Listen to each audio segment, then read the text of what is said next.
For 39 years, a Las Vegas woman named Vicki Tatum has been waiting for her husband to return home from work.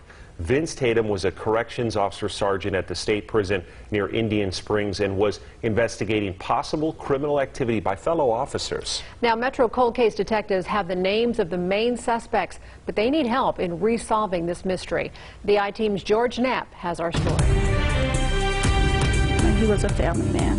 Vicki Tatum and her husband Vince had been married for only 2 years when he vanished. That was 39 years ago. But she's never given up hope of finding out who killed him. I can't even describe how terrible and awful that is to be waiting for someone who never comes home. Vince Tatum was a decorated corrections officer, a sergeant at Southern Desert Correctional, a state prison near Indian Springs. He had undertaken a quiet investigation into criminal activity at the prison, the possibility that fellow officers might be involved in smuggling drugs and guns to inmates, and/or a theft and embezzlement ring. He never told his wife the details, but hinted that something was amiss shortly before he disappeared. He had brought home a gun. It was a prison-issue gun, and he showed me how to shoot it. And he says, if I'm not here, something happens, this way you can protect yourself. At 1 a.m., August 31st, 1982, Tatum finished his shift at the prison, drove toward Las Vegas, and dropped off a fellow officer, Donna Smith. He said he was going to a confidential meeting. Nearly a month later, his body was found in a shallow grave near what is now a neighborhood at Sunrise Mountain, not far from the Tatum home. He'd been shot 5 times in the head with a .25 caliber weapon. Weeks after that, Tatum's vehicle was found at the Railroad Pass Casino.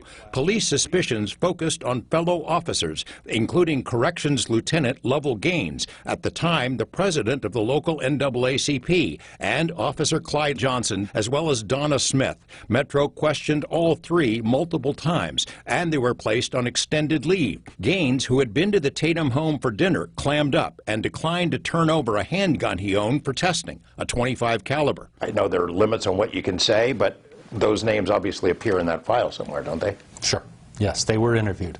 Every one of them. Cold case homicide detective Dan Long was given this thick file a year ago in response to a plea from Vicki Tatum to finally solve the case. He says the original detectives did a commendable job and had zeroed in on the same 3 names, Gaines, Johnson, and Smith, but could never get enough to take it further. Both Gaines and Johnson were suspects in other serious allegations at the time, but those charges didn't stick. He does not believe Donna Smith was knowingly involved in the murder. The good thing is that the suspects that we suspect killed him are dead.